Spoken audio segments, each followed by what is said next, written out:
Hallelujah, praise the Lord. सभी को जय मसीह की। आई होप कि आप सभी ब्लेस्ड हैं, सभी आशीषित हैं। और आज जैसे कि हमारे न्यू ईयर 2025 शुरू हो चुका है और आज इस साल का पहला संडे था, तो परमेश्वर का धन्यवाद करते हैं कि परमेश्वर ने हमें इस नए साल में लाया। एक बड़ी योजना के तहत हम सभी के जीवन में परमेश्वर की एक बड़ी योजना है जिसके लिए परमेश्वर ने हमें लाया। तो आज एक छोटा सा संदेश मैं लेकर आई हूँ जो मैं सभी मेरे मसीह भाई बहनों को मैं देना चाहती हूँ। और कई लोग एक्साइटेड हैं, हम सभी एक्साइटेड हैं कि जो 2025 है उसमें परमेश्वर बड़े बड़े काम करेंगे। परमेश्वर बड़े बड़ी बातें, जो परमेश्वर ने बड़े बड़े वायदे दिए हैं सभी के द्वारा परमेश्वर ने बातें किया है अपने बड़े बड़े पास्टर्स के द्वारा, भविष्यवक्ताओं के द्वारा, कि ये साल जो है वो महिमा का साल होगा, भलाई का साल होगा। ऐसे बहुत सारी बातें परमेश्वर ने, महानता का साल होगा और पूर्णता का साल होगा। इस तरह से परमेश्वर ने कईयों अपने पास्टर्स लोगों से बातें की है और हम तक संदेश पहुंचाया है। लेकिन आज मैं आपसे कुछ ऐसा कहने जा रही हूँ, बाइबल के हिसाब से मैं आपको कुछ ऐसा बताने जा रही हूँ। कई बार आपको ऐसा लगता होगा कि भविष्यवाणी तो नए साल के शुरुआत में हुई थी कि परमेश्वर इस साल कुछ बहुत अद्भुत हमारे जीवन में करेंगे, और आपको साल के अंत में ऐसा लगता है कि ये तो भविष्यवाणी मेरे जीवन में पूरी नहीं हुई, क्योंकि मैंने तो कोई अद्भुत काम परमेश्वर का नहीं देखा। तो मैं आपको बताना चाहूँगी, जब परमेश्वर के लोग भविष्यवाणी करते हैं तो as a body of Christ, यानी मसीह की देह को लेकर, यानी कलीसिया को लेकर वो भविष्यवाणी करते हैं। वो भविष्यवाणी कलीसिया के लिए ये होती है, पूरी एक कलीसिया के लिए परमेश्वर का जो आने वाले साल में जो परमेश्वर की इच्छा होती है, परमेश्वर वो प्रकट करते हैं। जैसे फॉर एग्जांपल अगर 2025 महिमा का साल है तो परमेश्वर ने प्रकट किया, तो इसका मतलब ये है कि इस साल में परमेश्वर अपनी कलीसिया को महिमा से भर रहा है, अपनी कलीसिया को महिमा में रीति से इस्तेमाल कर रहा है। As a body of Christ परमेश्वर का ये वायदा, मतलब ये जो भी है नए साल के लिए जो भी वायदा रहता है वो पूरा होता है। कई बार ऐसा होता है, इंडिविजुअली भी हम में से हर एक के लिए होता है, बट कई बार हमारे जीवन में पूरा नहीं होता है। इसका कारण आज हम देखेंगे बाइबल से कि क्यों ऐसा होता है, क्यों हमारे जीवन में वो वायदे पूरे नहीं होते। चाहे वो नए साल का वायदा ले लीजिए, चाहे और कोई वायदा ले लीजिए। हालेलुया। तो हम शुरुआत करेंगे इस वक्त। शायद से हम ये वचन हमें जानना बहुत ज़रूरी है, क्योंकि अगर इसे जानेंगे तो ही हम सतर्क रह सकेंगे अपने मसीही जीवन को लेकर। तो ये भजन संहिता 90 का 12 वचन है। भजन संहिता 90 का 12, हमको अपने दिन गिनने की समझ दे कि हम बुद्धिमान हो जाएं। यहाँ पर ये जो भजन है, भजन संहिता 90, ये मूसा के द्वारा लिखा गया है। मूसा जो परमेश्वर का दास था, जिसने सारी किताबें, जो पुराने नियम की 5 किताबें लिखी, आपको सभी को मालूम है। मूसा जिसने इजराइलियों को मिस्र से निकाल कर जो लेकर आया, तो उसने ये भजन लिखा है। और ये भजन में जब इसका टाइटल आप पढ़ोगे तो परमेश्वर के जन मूसा की प्रार्थना, हालेलुया। तो यहाँ पे मूसा जो है प्रार्थना कर रहा है 12वें वचन में, और प्रार्थना करके क्या कह रहा है, हमको अपने दिन गिनने की समझ दे। Hallelujah, thank you Jesus. तो इसका मतलब क्या है, यहाँ पे क्यों ऐसा मूसा कह रहा है कि हमको अपने दिन गिनने की समझ दे। देखिए, जब हम अपने जीवन में गिनते हैं तो हम दिन को नहीं गिनते, हम साल को गिनते हैं। हम कहते हैं मेरी उम्र तो अब 35 साल की हो गई, मेरी उम्र 40 साल की हो गई, मेरी उम्र 30 साल की हो गई, 45 साल की हो गई। हालेलुया, अब मैं क्या कर सकता हूँ। हम सालों को गिनते हैं, हम साल को गिनते हैं, हम वर्षों को गिनते हैं, हम दिन को नहीं गिनते। हम ये नहीं कभी बोलते कि अरे मेरी उम्र तो अब 45 साल और 2 दिन हो गए, ऐसे हम नहीं गिनते। यानी हमारी नज़र में दिन जो है हम तुच्छ समझते हैं, हम एक एक दिन को तुच्छ जानते हैं। हमें लगता है ये एक दिन गया तो कौन सी बड़ी बात है। लेकिन यहाँ पर हम देख रहे हैं कि परमेश्वर का दास जो मूसा है वो प्रार्थना कर रहा है परमेश्वर से कि परमेश्वर हमें अपने दिन गिनने की समझ दे कि हम बुद्धिमान हो जाएं। हालेलुया। तो ऐसा क्यों मूसा ने कहा, मैं आपको बताती हूँ। क्योंकि जो आपके हर एक दिन आपको जो मिला है इस धरती पर, हर दिन कीमती है और यही एक एक दिन मिलाकर एक साल बनता है। हालेलुया। तो कई बार हम बड़ी चीज़ें यानी हम अपने साल को गिनते, इतने साल के हो गए, इतने साल के, लेकिन हम छोटी से छोटी जो हमारे चीज़ें हैं, छोटा समय है, उसको हम वेस्ट करते हैं, उसकी हम कोई परवाह नहीं करते हैं। हालेलुया। तो हमें अपने दिन को गिनना, हमें परमेश्वर से कहना है कि परमेश्वर हमें अपने दिन गिनना सिखा दे। क्योंकि अगर हम अपने दिन को कंट्रोल कर पाएँ, अपने एक एक दिन को यूटिलाइज कर पाएँ अच्छे से, अपने एक एक दिन को हम अच्छे से जो परमेश्वर की इच्छा है उसको पूरी कर पाएँ, जी पाएँ, तो हम अपने जीवन को, अपने आने वाले साल जितने भी हैं उन सबको कंट्रोल कर पाएंगे। हालेलुया। इसीलिए यहाँ पर भजन संहिता 90:12 में मूसा ऐसी प्रार्थना कर रहा है कि मुझे मेरे दिन गिनने की समझ दे। तो हमें भी परमेश्वर से प्रार्थना करना है। आप जब हर एक दिन को आप ऐसे ही गंवाना नहीं है। आपको मालूम है यीशु मसीह का आने का समय बहुत निकट है, तो हमें हर दिन को एक बड़े तोहफे के रूप में लेना है कि आज का दिन परमेश्वर ने दिया। आज मैं जब जा रही थी, कलीसिया जा रही थी, तो मैंने रास्ते में देखा, एक बिल्डिंग में मैंने देखा कि शायद से कोई चला गया, कोई मर गया, और मैंने देखा नीचे वो सारी चीज़ें जो क्रिया है वो कर रहे थे वो लोग। तो मुझे इतना बुरा लगा और मैं धन्यवाद भी करने लगी अंदर से अपने परमेश्वर को।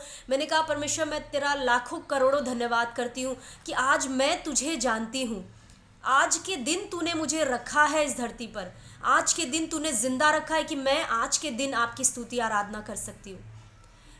तो प्रियो, इसीलिए मैं कह रही हूँ कि हमें हर दिन को, एक एक दिन को हमें क्या करना है, कीमती समझना है। हर दिन को परमेश्वर को धन्यवाद करना है, अपने दिन को परमेश्वर को दे देना है, और साल को गिनते नहीं बैठना है। यानी साल को मेरा एक साल बर्बाद हुआ, नहीं, मेरा एक दिन बर्बाद हुआ। एक दिन को भी आपको कीमती लेना है। अगर एक दिन भी आपका बर्बाद होता है तो आपको बहुत बुरा फील होना चाहिए। इसीलिए मैं कहती हूँ कि समय के शुरुआत में सबसे पहला समय जो होता है वो परमेश्वर को आप दीजिए। मतलब जब आप सुबह उठते हो, भले ही आपके पास टाइम नहीं है, मैं बोल रही 5-10 मिनट लीजिए, परमेश्वर पिता से बस बातें करिए आंखें बंद करके। कहिए कि परमेश्वर मेरे पूरे परिवार को आप देखना, मेरे परिवार का इस्तेमाल करना अपनी महिमा के लिए। इस तरह से आप छोटी सी प्रार्थना कर सकते हैं। उसके बाद आप उठिए, जो भी आपका डेली रूटीन करके आप प्रार्थना वचन करके ही घर से निकलिए। हालेलुया। आप रास्ते में आते जाते, ऑफिस जाते हैं, आप कहेंगे मेरे पास समय नहीं होता है, मैं तो समय नहीं। देखिए, समय 24 घंटा हमारे पास होता है। समय की बात नहीं होती है, हमारे चुनाव की बात होती है। जो चीज़ हमारे लिए इम्पोर्टेंट है उसके लिए हमारे पास समय ही समय है, जो नहीं इम्पोर्टेंट है उसके लिए हम यही कहते हैं कि हमारे लिए समय नहीं है। तो आपको सोचना है कि आप किसके लिए कह रहे हो हमारे पास समय नहीं। अगर आप परमेश्वर के वचन के लिए और प्रार्थना के लिए कह रहे हो तो आप बहुत खतरे में हो, मैं ऐसा कहूँगी।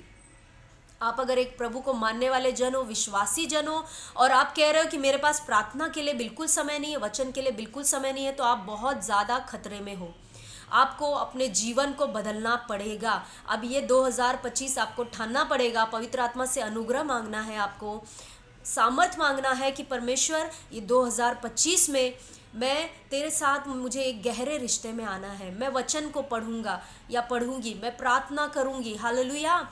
इस तरह से हमें करना है। हम और कुछ वचनों को देखेंगे। पहला थिस्सलुनीकियों 5:17, ये वचन में भी लिखा है, आप नोट कर सकते हैं इसको। पहला थिस्सलुनीकियों 5:17, ये वचन में भी प्रार्थना के बारे में लिखा है कि निरंतर प्रार्थना करते रहो। हालेलुया। निरंतर प्रार्थना करते रहो। इफिसियों 6:18 में भी परमेश्वर का वचन कहता है कि हर समय आत्मा में प्रार्थना करते रहो। देखो, परमेश्वर खुद आपको कह रहे हैं, ये कोई मनुष्य नहीं कह रहा है, परमेश्वर खुद कह रहे हैं कि हर समय, पौलुस के द्वारा, कि हर समय आत्मा में प्रार्थना करते रहो। अब आप बोलोगे मैं हर समय प्रार्थना करूंगा तो बाकी काम कैसे करूंगा? तो हर समय आत्मा में प्रार्थना का मतलब, आपको अगर अन्य भाषा आता है, आप अन्य भाषा में कंटिन्यू प्रार्थना करते रहें। आप रास्ते से जा रहे हो, ऑफिस जाते समय, ऑफिस से आते समय आप प्रार्थना कर सकते हो। एक देखिए, आप धन्यवाद दे सकते हो, क्योंकि वचन कहता है उसमें हमेशा उसको धन्यवाद देते रहो, हर बात में धन्यवाद देते रहो। आप ऑफिस में धन्यवाद देते रह सकते हो हमेशा परमेश्वर को, अपने मन में, पिता मैं धन्यवाद करता हूँ इतने छोटे बोलने में, छोटे इन बात बोलने में कोई बड़ी बात नहीं लगती है, लेकिन ऐसा क्यों परमेश्वर ने कहा हर बात में धन्यवाद करो? देखिए, धन्यवाद आप उसी को करते हो जो आपके पास में होता है। समझ में आ रहा है आपको? आप कोई दूर के व्यक्ति को धन्यवाद नहीं कह रहे हो, आपके पास में कोई है, उसने आपके लिए कुछ किया तो आप बोलोगे धन्यवाद, थैंक यू सो मच, ऐसे करके आप उसको बोलोगे। तो जब आप परमेश्वर से कहते हो परमेश्वर धन्यवाद, तो आप ये दिखा रहे हो या ये कॉन्शियस में हो आप, मतलब आपके मन में, विवेक में ये अंदर है कि परमेश्वर मेरे पास में ही है, इसीलिए तो मैं धन्यवाद कर रहा हूँ, परमेश्वर मेरे साथ में है। तो जैसे जैसे आप धन्यवाद करते रहोगे, आप इस कॉन्शियस में रहोगे कि नहीं, परमेश्वर मेरे पास इस वक्त है, हमेशा मेरे साथ है। तो ये कॉन्शियस आप डेवलप करोगे और आप धीरे धीरे आप परमेश्वर के साथ आपका रिश्ता क्लोज होगा, आप ज़्यादा परमेश्वर को महसूस कर पाओगे, उसकी उपस्थिति को, और आप मसीही जीवन में बढ़ोगे। क्योंकि इफिसियों की पत्री 6 अध्याय में पौलुस कहता है आप दाखरस से मतवाले मत बनो, लेकिन आत्मा से परिपूर्ण हो जाओ। और उसी में आगे आप पढ़ोगे तो भजन स्तुति गान करते रहो और धन्यवाद देते रहो हर बात में। तो इस रीति से हमें इस साल को गुजारना है, इस साल में हमें परमेश्वर को पहला स्थान देना है। आज तक प्रियो जैसा हम जीते थे हमने जिया, कहीं ऐसा ना हो कि ये साल ख़त्म होने से पहले फिर से हम रिग्रेट करें, फिर से हम पछताएं और कहें कि क्यों 2025 भी मेरा ऐसे ही चला गया, मैंने कोई परमेश्वर के साथ मेरा रिश्ता नहीं गहरा हुआ, ना मैंने कोई ज़्यादा प्रार्थना की, ना मैं वैसे का वैसे रह गया, मैं जैसे पहले था 2025 की शुरुआत में वैसे ही अंत में हूँ। क्योंकि हमने कई साल इसी रीति से गुजार दिए। क्यों? क्योंकि हमने साल को महत्व दिया, दिनों को नहीं। तो अब से प्रियो हमें अपने दिनों को गिनना है, एक एक दिन कीमती है, और हर दिन परमेश्वर का धन्यवाद करना है। हर दिन आत्मा में प्रार्थना करो। मैं आपको कहूँगी कि अन्य भाषा ऐसा पावरफुल हथियार है जिसका आप यूज़ कर सकते हो। आप अन्य भाषा में कहीं भी कभी भी प्रार्थना कर सकते हो। आप खाना बनाते समय, ऑफिस जाते समय, ऑफिस में कुछ काम कर रहे हो, आपका हाथ बिजी है लेकिन मुंह तो आपका ऐसे ही है, तो आप मुंह से अन्य भाषा कर सकते हो, अपने मुंह का यूज़ कर सकते हो। आते जाते रास्ते पे अन्य भाषा में प्रार्थना करो, देखना आपकी स्पिरिट बहुत स्ट्रांग हो जाएगी। तो ये साल जो है 2025 में जैसे जैसे आप प्रभु में बढ़ोगे, आप देखोगे सच में कि सच में जो परमेश्वर ने वायदे किए, महिमा का साल मैं देख रहा हूँ मेरे जीवन में, मैं महिमा को देख रहा हूँ, मैं परमेश्वर के आश्चर्य कर्मों को देख रहा हूँ। हालेलुया। हम बिना बदलाव अपने जीवन में कोई बदलाव नहीं लाते हैं, और हम बदलाव का एक्सपेक्टेशन करते हैं, आशा करते हैं कि हमारे जीवन में बदलाव होगा। तो ऐसे संभव नहीं है। अगर आपको अपने जीवन को बदलना है तो आपको अपने ऊपर काम करना पड़ेगा, अपने आप को बदलना पड़ेगा। तो शायद से आज का वचन कुछ बहुत क्या बोलूँ मैं, कि कुछ इतना हो सकता है आपको लगे इम्पॉर्टेंट नहीं है, लेकिन मुझे बहुत इम्पॉर्टेंट लगा, क्योंकि ये साल का शुरुआत है। तो हमें बहुत ज़रूरी है कि अपने इस साल को हमें अपने काबू में करना, क्योंकि परमेश्वर, मैं देख रही हूँ जैसे 2025 शुरू हुआ है, मैं महसूस कर पा रही हूँ स्पिरिट में कि बहुत बड़ा परमेश्वर का काम हर विश्वासी के जीवन में हो रहा है, और वो अद्भुत काम करना चाहता है 2025 में। तो हमें परमेश्वर के साथ पार्टनरशिप में होकर परमेश्वर को मौका देना है कि वो काम करे हमारे जीवन में। क्योंकि जब आप कुरिन्थियों में पढ़ते हो तो पौलुस कहता है हम परमेश्वर के सहकर्मी हैं, यानी परमेश्वर हमारे द्वारा, हमारे साथ साथ मिलकर काम करता है। तो इसीलिए प्रियो, हमें ये नहीं सोचना है परमेश्वर ने वायदा किया, परमेश्वर पूरा करेगा, मैं बैठा रहूँगा आराम से। नहीं, आपको प्रार्थना के जीवन में, वचन में बढ़ना पड़ेगा, और ऐसा करके आप परमेश्वर का साथ दोगे, और हम सभी मिलकर और परमेश्वर के साथ मिलकर बड़े बड़े कामों को कर सकते हैं। Hallelujah, thank you Jesus. तो आई होप कि आज का वचन आपको समझ में आया है, और मैं जल्द ही ट्राई करूँगी कि अन्य भाषा के ऊपर फिर से मैं एक वीडियो बनाऊँ, जिसमें मैं सारा कुछ डिटेल जो हमारे मन में कन्फ्यूज़न रहता है वो सारी चीज़ें मैं उसमें बताऊँ। तो जैसा पवित्र आत्मा लीड करेंगे मैं ज़रूर अन्य भाषा के ऊपर वीडियो बनाऊँगी। तो आई होप कि आप इस वचन से ब्लेस्ड हुए। सभी को प्रभु यीशु के नाम में मैं आशीष करती हूँ। फिर से मिलेंगे नए वीडियो के साथ में, तब तक के लिए सभी को जय मसीह की। आमीन।